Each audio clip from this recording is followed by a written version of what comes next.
నమస్తే రమ్మగారు. నమస్తే జయ. ఏదైనా ఒక సరదా కథ చెప్తారా? మంత్రగత్తె భూషాణం చెప్తా. ఓహ్! చాలా బాగుంది కదా. ఇంట్రెస్టింగ్. ఉమ్. ఓ వ్యాపారస్తుడికి 4 కొడుకులట. పెద్దవాళ్ళు 3 నార్మల్ కిడ్సే. ఆఖరి వాడు కొంచెం అమాయకుడు. వాడి పేరు వెంకటప్ప. అయితే వాడు అమాయకంగా ఉండేసరికి వాడిని వెంగళప్ప అనేవాళ్ళు.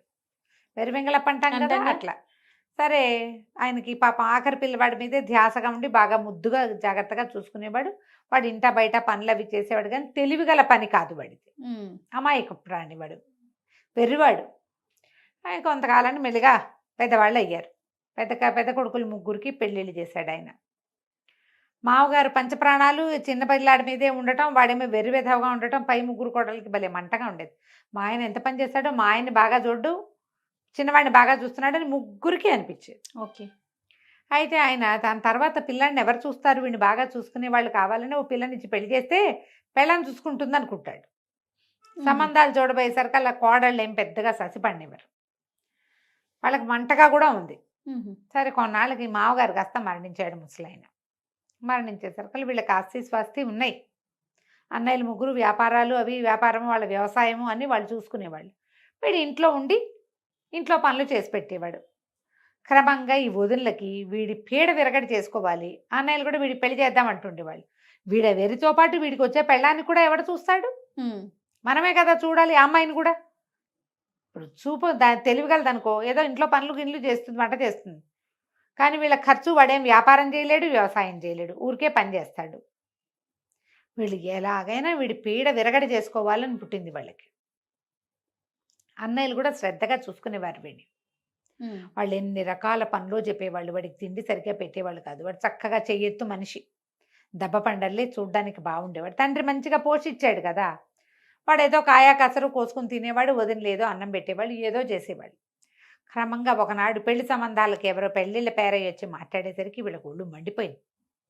ఏమైనా సరే వీడిని ఇంట్లో నుంచి తోలేయాలి ఎలాగోలాగా. వాడు ఏ మాట చెప్తే ఆ మాట వింటాడు.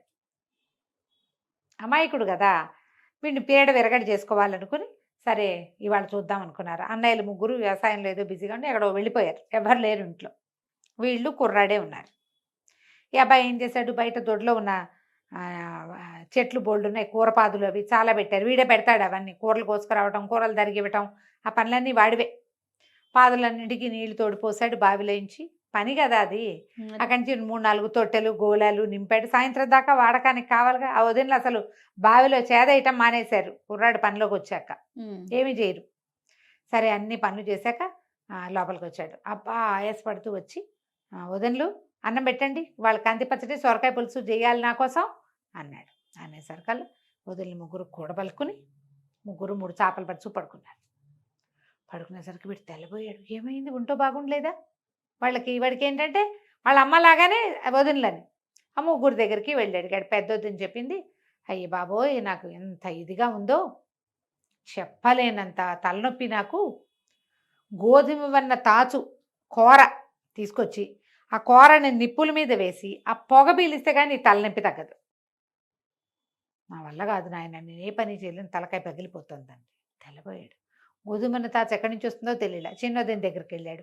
అన్నమండవా, నీకు ఓపిక లేదా, నీకేమైంది అన్నాడు. నా పొట్టలో పెద్ద పెట్టినట్టుంది, అసలు అన్నం అరగటలేదు, ఇవాళకి నా పని అయిపోయింది.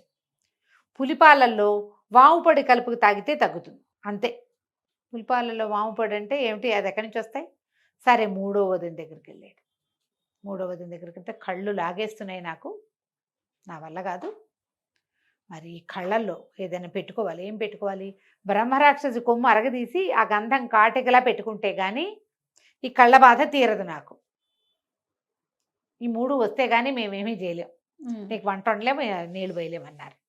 అయ్యో, వీడు వెలవెల్లాడిపోయాడు. అయ్యో బాబోయ్, ఇంత చక్కగా పని చేసుకునే వదినలు ఎంత వంట చేస్తారో, ఎంత రుచిగా చేస్తారో. వీడికి నచ్చేవన్నీ వాళ్ళు వండుతూనే ఉంటారు ఎప్పుడు. వీడి కోసం కాదు, మామూలుగా వండుతారు. అయ్యో, వీళ్ళ బాధ ఎట్టాగైనా తీర్చాలని, సరే నేను అడవిలోకి వెళ్ళి ఈ 3 పట్టుకొస్తా, వైద్యం చేసుకున్నాక అప్పుడే వంట చేసుకుందాం మనం కలిసి. నేను పచ్చడి కావాలంటే నేను నూరుతా, సొరకాయ కావాలంటే నేను తరుగుతా అని చెప్పి అడవిలోకి వెళ్ళాడు. వెళ్ళి సరే దొరికిన పుట్టల వల్ల చేయబెట్టి చూస్తున్నాడు, గోధుమ వన్న తాచు ఉందా లేదా అని. అక్కడి నుంచి గోధుమ వన్న తాచులు దొరకల. అక్కడి నుంచి పులి కావాలి, వాడికి పులిపాలు కావాలి కదా. ఈయన పులి ఎక్కడుందా అని వెతకడం మొదలెట్టాడు. వీళ్ళు అనుకున్నారు ఇంకేముంది, ఏ తాచుపాము కాటేస్తుంది ఆ! ఒకటి. ఒకవేళ తాచుపాము కాటేయలేదనుకో, పులి ఈయన పులి పాలు కావాలంటే ఎక్కడి నుంచి వస్తాయి, పులి ఈయన ఉండాలి. ఈయన పులి మనుషులను చూస్తే మీద పడి మింగేస్తుంది.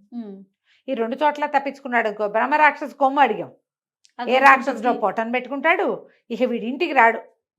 వీడికి మనం ఏం చేయక్కర్లా, వీడి రేపొద్దున వీడి సంపాదన లేని వీడితోటి వీడి పెళ్ళాన్ని కూడా మనం పోషించాల్సిన పని లేదు, వాడు ఎక్కడ పోయాడో మా తెలియదు అంటాం అంతే అని వాళ్ళు స్థిమితంగా ఉన్నారు. వీడు ఆడవంతా వెతికాడు, బ్రహ్మరాక్షసి ఎక్కడున్నావు అని అడుగుతూ. అమాయకుడు కదా, ఈ పులి కోసం చూశాడు, పులి లేదు. మేకలు కాదు, లేళ్ళు, కుందేళ్ళు, ఒకటో ఆరో నక్కలు కనపడ్డాయి. ఇక వెతికి ఏం చేశాడు, ఇక అడవిలో అరవటం మొదలుపెట్టాడు. ఓ బ్రహ్మరాక్షసి ఎక్కడున్నావో కనబడు, ఓ పెద్ద పులి ఎక్కడున్నావో కనిపించు, మా వదిలికి ఒంట్లో బాగుండలేదు అని కేకలు పెడుతుంటే అక్కడ ఏమైంది, ఆ అడవిలో ఒక పెద్ద దిబ్బ లాంటిది ఒకటి ఉంది, చిన్న కొండ అనుకో. ఆ దిబ్బ మీద ఒక మంత్రాల మరిడెమ్మ ఒక ఆవిడ తన కూతురుతో పాటు అక్కడ ఉంటుంది. పైన ఒక పెద్ద పాక వేసుకుని బోల్డ్ అన్ని మాయమంత్రపు సామాన్లు ఉన్నాయి ఆ ఇంటి నిండా. ఆ పాకలో పడుకుంది. ఆవిడ ఊర్లో నుంచి బిజీగా ఉంటుంది అనమాట. ఆవిడ ఒక స్వర్ణమంజరి అని ఒక కూతురు, మంత్రాలు మరిడమ్మకి. ఎవరో అరుస్తున్నారు ఈ రాత్రి వేళ, ఇంత భయం లేకుండా ఎవడ్రా అరుస్తున్నాడని ఈవిడ బయటకు వచ్చింది.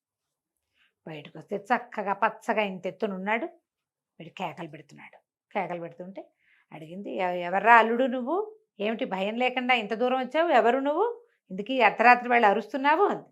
అనేసరికల్లా వీడు అల్లుడు అంటే అత్త అనాలి వాళ్ళని. నేనేనత్త వెంకటప్పని, మా వదిన వాళ్ళకి అస్సలు ఉంటో బాగుండలేదు, 3 వస్తువులు కావాలి, పొద్దున్న 10 గంటల నుంచి వెతుకుతున్నాను, దొరికితే పట్టు, ఎక్కడైనా ఓ గోధుమ వన్న తాచు, ఓ ఈనిన పులి, ఓ బ్రహ్మరాక్షసి ఉంటే చెప్పు. వాటితో ఏం చేస్తావురా పిచ్చి వెధవా నువ్వు అని.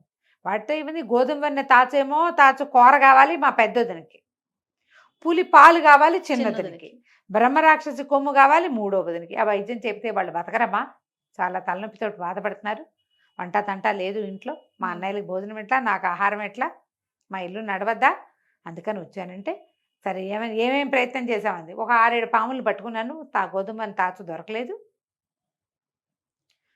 వాటిని వదిలేసా, వాటి కోసం వెతుకుతున్నానంటే ఈ మరిడమ్మంది ఊరిని అనేసి, అమ్మో నువ్వు ఎంత గట్టివాడివిరా, భయం లేదు తెంపరి, అంతే కదా, పుట్టు తెంపరి వాడికి భయం లేకపోవటమే తెంపరితనానికి ఇదేమిటి, భయం లేకపోవటం, భయం తెలియదు వాడికి. అక్కడి నుంచి అంతే, మన దగ్గరే ఉన్నాయిరా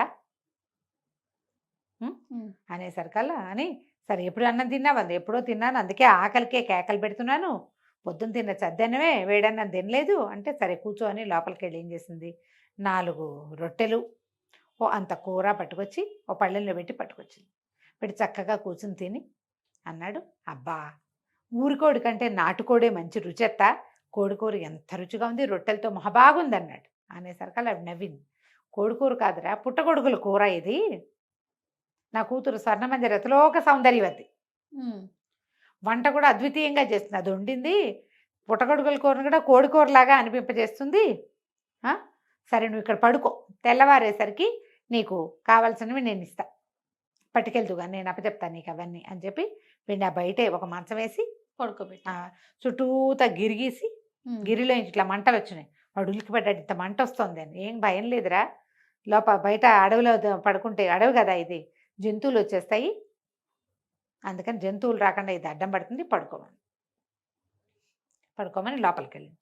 కూతురు లేదు, నిద్రపోతున్న కూతురు లేచిందమ్మా, ఎవరైనా నీ నేపాల మాంత్రికుడు వచ్చాడా, నేపాలం గురువు గారు, రాత్రిపూట గోల ఏమిటే పడుకోనివ్వకుండా, మళ్ళీ గురువుల్ని వాళ్ళని వెళ్ళి తెస్తావు, అసలే నువ్వు మంత్రాల మరిడివని నాకు పెళ్ళి అవ్వటం లేదు, ఈ గురువులను కూడా దించావంటే ఇక అసలు పెళ్ళి ఊసే ఉండదు నా బతుక్కి అనేసరికల్లా వాళ్ళ అమ్మంది, ఆ మరిడమ్మంది, పెళ్ళికి కొదవే, బంగారు లాంటి కుర్రాడు ఒకడున్నాడు, తలుపు తీసి చూడు వాడు బాగున్నాడో లేదో.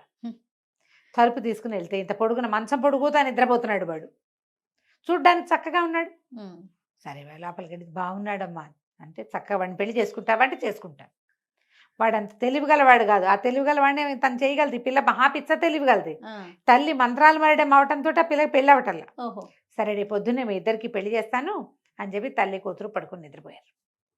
మర్నాడు పొద్దున్న లేచాడు, నా సామాన్లు ఏవి అన్నాడు. సామాన్లకి ఉందిలే అల్లుడు, మా అమ్మాయి చక్కగా వంట చేస్తుంది చూసావు కదా, మీ వదినలు సొరకాయ పులుసు అన్నావు, మా కూతురు అయితే పుట్టగొడుగుల కూరని కోడి కూరలాగా భ్రమింప చేసేలాగా వండుతుంది, దాన్ని పెళ్లి చేసుకుంటావా, నీకు కావాల్సిన వస్తువులు ఇస్తాను. వీడన్నాడు, నాకు కావాల్సిన వస్తువులతో పెళ్ళి ఏమిటి, ఏదైనా చేసుకుంటా, అదే కదా. మా వదినలు తలనొప్పులు తగ్గాలి అంతే అంటే సరేనని చక్కగా ఇద్దరికి పసుపు బట్టలు కట్టించి శుభ్రంగా పెళ్లి చేసేసింది అడవిలో.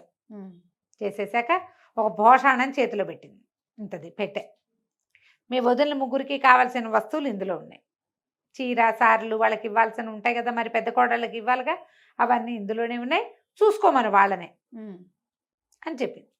వీడేం చేశాడు, ఆ అడవిలో ఎవరో పోతుంటే వాళ్ళ చేతి నెత్తికి భోషాణం ఎత్తించి పెళ్ళాన్ని వెంబడి పెట్టుకుని తీసుకుపోయాడు. తెల్లవారేసరికల్లా వదినలు ఇంకేముంది, మధ్యాహ్నం 11 గంటలు అయ్యేసరికి పెళ్లి కొడుకు పెళ్లి కూతురు వాకిట్లో బాకా బాజాతోటి కనిపించారు. తెల్లబోయినారు, చక్కగా ఉంది పిల్ల, పచ్చగా పసుపు మిసమిసలాడుతూ ఉంది, పచ్చగా పసుపు బట్టల్లో దండలతోటి, మొహం మీద బాసికాయలు అవి కడతారా, మెడలో కర్పూరపు దండలు అవి కనపడేసరికి వదినలు ముగ్గురు తెగ తిట్టిపోసారు. అవేవో వస్తువులు తెమ్మంటే పెళ్లి చేసుకొస్తావా, నీకున్న దాంతో పాటు దీన్ని కూడా మొయ్యాలా, దీన్ని మోయటానికి మా దగ్గర ఎక్కడవి డబ్బులు అని అరిచేసరికల్లా, కాదు కాదు బోళ్ళు కట్నం కానుక ఇచ్చింది మా అత్తగారు, అత్త ఇచ్చింది, తర్వాత ఏమో మీకు కావాల్సిన వస్తువులు కూడా ఇందులో ఉన్నాయి, ఈ భోషాణంలో ఉన్నాయని వెనకాల మనిషి పాటు మోసుకొచ్చాడుగా, ఆ భోషాణాన్ని గదిలో పెట్టించాడు. వాడికి ఏం చెప్పింది ఆవిడ, వాళ్ళని తెరిచి చూసుకోమను అంది. ఓహో, తూచా తప్పకుండా పాటిస్తాడు వీడు, తను చూద్దామనుకోవాలా, అవి వదనలకు చెందేవి నాకెందుకు, ఓహో అప్పచెప్పాడు. పెళ్ళాన్ని లోపల తీసుకుపోయాడు. పెద్దదన గారు వచ్చింది, తలుపు తీయగానే బుస్సుమంటూ ఇంత పెద్ద గోధుమనే తాత వచ్చింది లోపల నుంచి బయటికి, హడిలిపోయింది.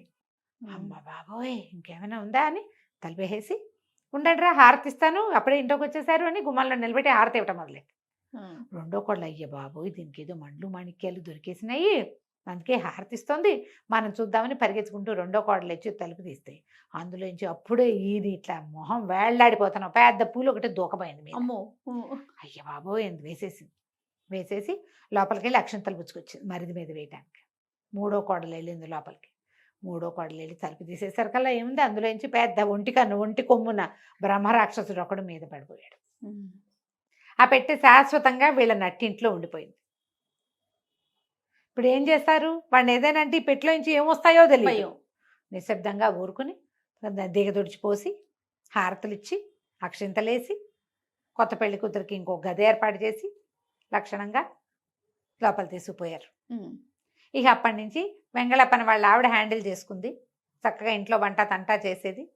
ఆ పిల్లకి అన్ని తెలివితేటలు ఉన్నాయి కాబట్టి వారిని వీరిని పిలిచి మా వాటా మాకు ఇస్తే మేము మా వ్యవసాయం మేము చేసుకుంటాము ఓహో అని చెప్పి వాటా కూడా పుచ్చుకుంది.